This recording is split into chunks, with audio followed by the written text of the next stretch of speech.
Om Swastiastu, Selamat pagi, Chumbaripso, Naukon Sabiti, Mingalaba, Sawadika, Jabunsang, Manangan Umaga.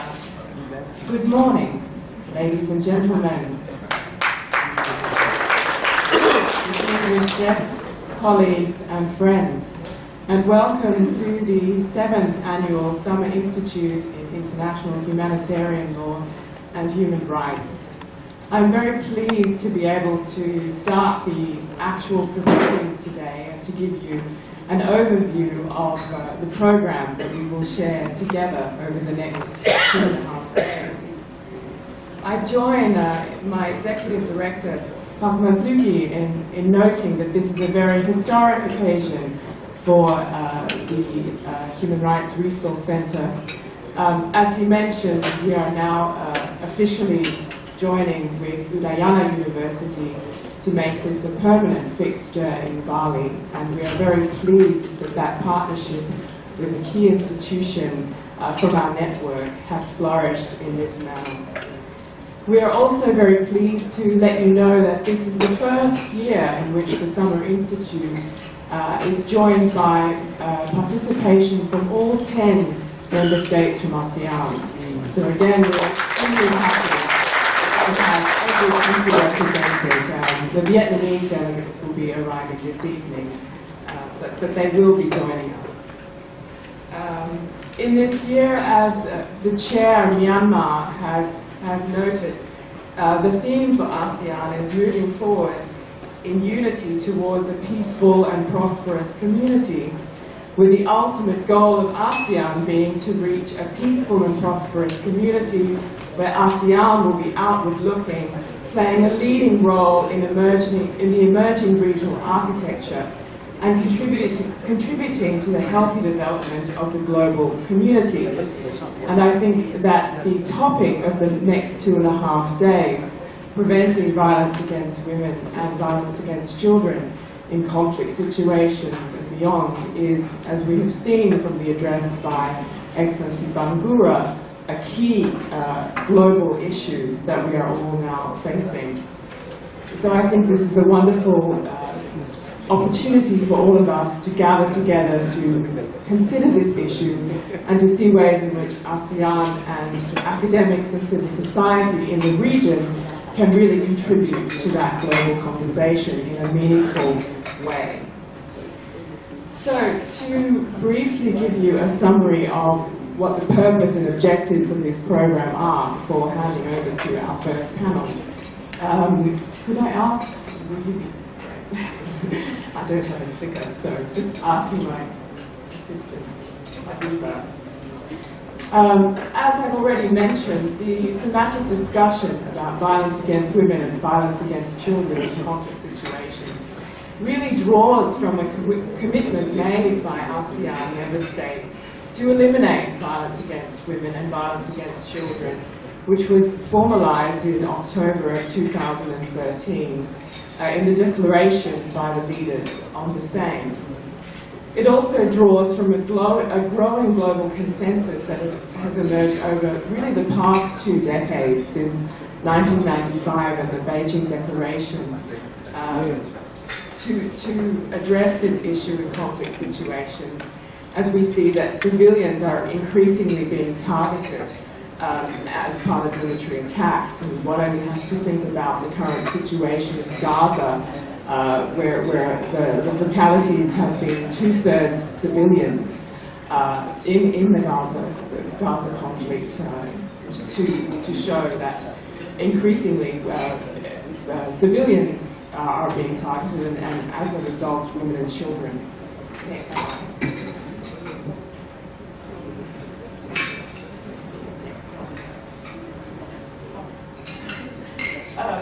Yes, as I mentioned, it's really been over a 26-year period that ASEAN has reaffirmed its regional commitment to this issue, with perhaps the key points in this commitment being enunciated in 2012 and 2013, I think that the ASEAN Human Rights Declaration of 2012 was really an important precursor to the 2013 declaration, in that it has really instituted the beginning of a regional architecture for human rights and evinced a formal commitment which really builds on the ASEAN Charter of 2007. So now we're seeing in place an architecture that could really enable developments at the regional level and perhaps move us toward a convention on violence against women and violence against children, which I know the ASEAN Intergovernmental Commission for Human Rights is currently considering drafting. Additionally, as we can see from the 2013 declaration, ASEAN has further affirmed its international commitments both to CEDAW and the Convention on the Rights of the Child, as well as to the Universal Periodic Review process. It has also recalled resolutions from the Human Rights Council, the United Nations General Assembly, and the Security Council pertaining to the issue. So again, we see very much becoming part of the global architecture and having that political commitment at the regional level. Next slide. I think this conference is really hoping to create a discussion between academics and civil society and the delegates to the ITRA and the ACWC about how we can strengthen our partnerships in achieving further commitments towards the elimination of violence against women and violence against children. In the 7-point action plan in the declaration, which includes the need to investigate, prosecute and punish violence against women and violence against children, the leaders have also stated that they would like the regional bodies to work more closely with civil society and academia. And we would like this to be the first of many discussions and hopefully closer collaboration and cooperation with those two bodies to achieve those ends. Next slide. We also see that this is part of global trends over the period. I think actually Excellency Bangura put it better than I could in saying that really this has become very much a part of the global discussion, particularly with the increased attention given to the issue by the Preventing Sexual Violence Initiative, which of course was established by the government of the United Kingdom and supported by many governments, including that of the United States, and culminating in the PSVI conference, which occurred in June this year. And I know that Ambassador Nalo was at that conference and will likely be able to bring to the discussion some of the issues that were addressed at that time. Next slide. It's also become very much of an agenda at the Security Council, and I think that the Women, Peace and Security agenda has expanded now to include thematic resolutions which not only look at the prosecution but also the prevention of violence against women and children in conflict, and I've just mentioned here a few.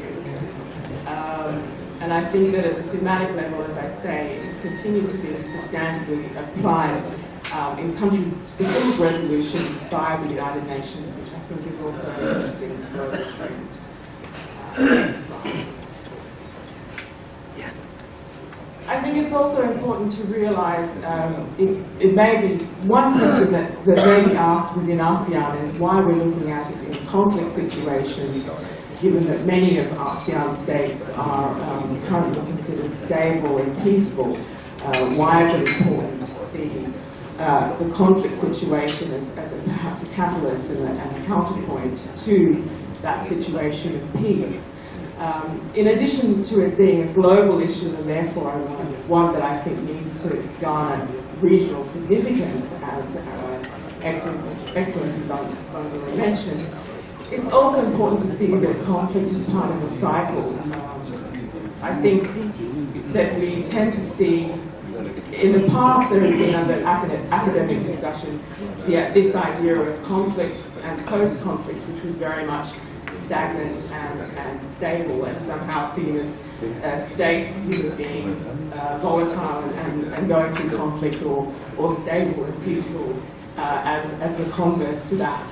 But increasingly what's being understood is that it's a much more dynamic picture, and in actual fact we have to see these things as cycles, and that it's not simply certain states are peaceful and always will be that way, and some are conflicted and therefore going to continue in cycles of conflict. It's much more nuanced, and therefore I think in fact it's the preventive measures that really make a difference.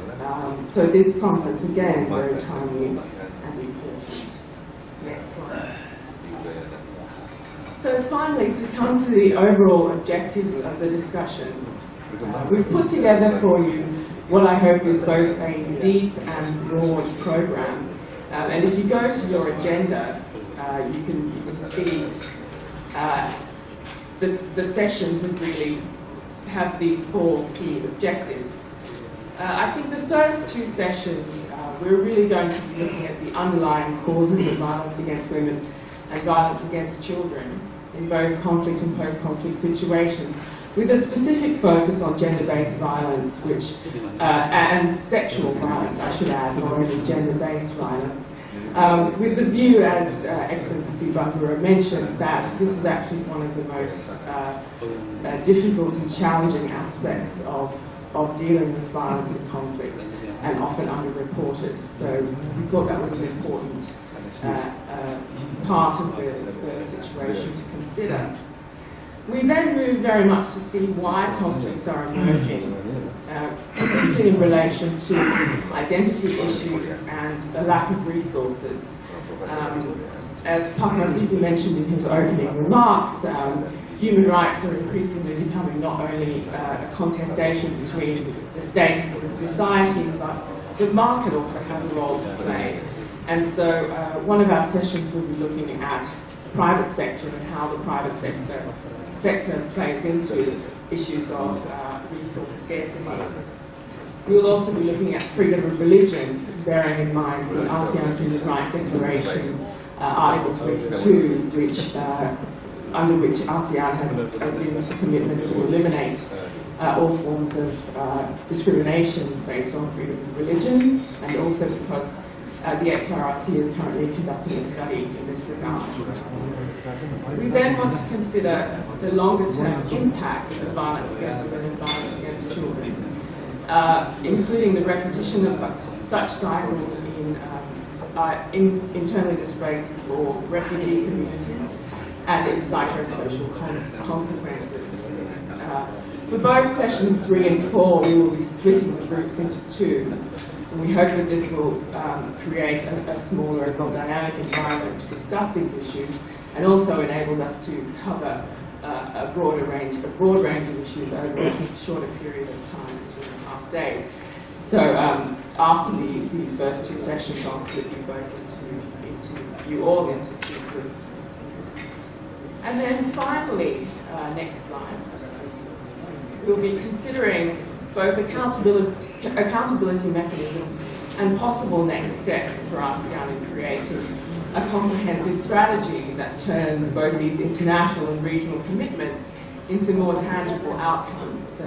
We had a suggestion from Excellency Bandura that there was an ASEAN representative that looked at specifically at violence against women and children in conflict. There may be other suggestions, including the possibility of drafting a convention. And we also want to look at the counterpoint to the discourse on violence against women and violence against children, which is, of course, other ways and perspectives of looking at the issue, not simply the dominant narrative. And we will then conclude with an optional session on Friday afternoon, which you're all more than welcome to join, but which really is for those of us on the civil society side and at the HRRC to take all the recommendations from this conference and to see how we as an academic research institute can help to further the research that's being done in this area. I should say at this point that our 2012 baseline study on violence against women and children did tend to suggest that there is still a paucity of data on the extent of violence against women and violence against children, particularly in conflict situations, because it's difficult to get really quantitative analysis of the issues and how people are being affected. It tends to be much more qualitative and small scale in this approach. So we're hoping again that this conference can provide new avenues, innovative ways of thinking about the issues, and a way in which we can then help you as delegates of the ACWC and the ICHA to move the agenda forward, and you can also contribute to our thinking on the issue. So without further ado, I will open the program now and call upon our first panelist to join us at the table, Ms. Lee Ashley Lidsky, who is a Zoom protection advisor currently working in South Sudan for the UN Women.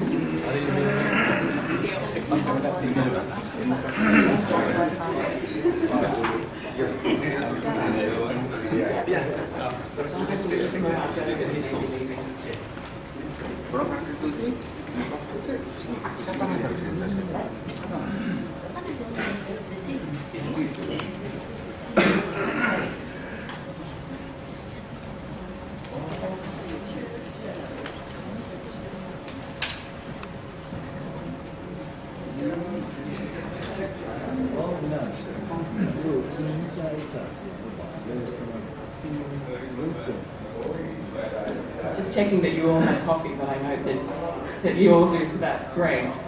And Professor Sandesh Sivakumaran from the University of Nottingham, if you could join us at the front. Our moderator for this panel will be Faith Suzette de los Reyes.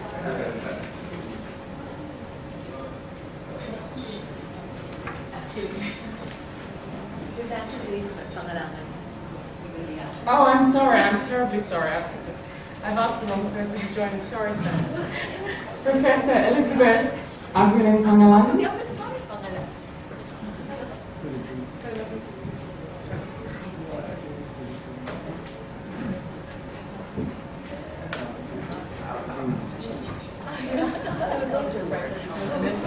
First discussion will focus on causes of violence against women and girls in conflict, looking specifically at evidence from the field. So welcome and thank you for joining us.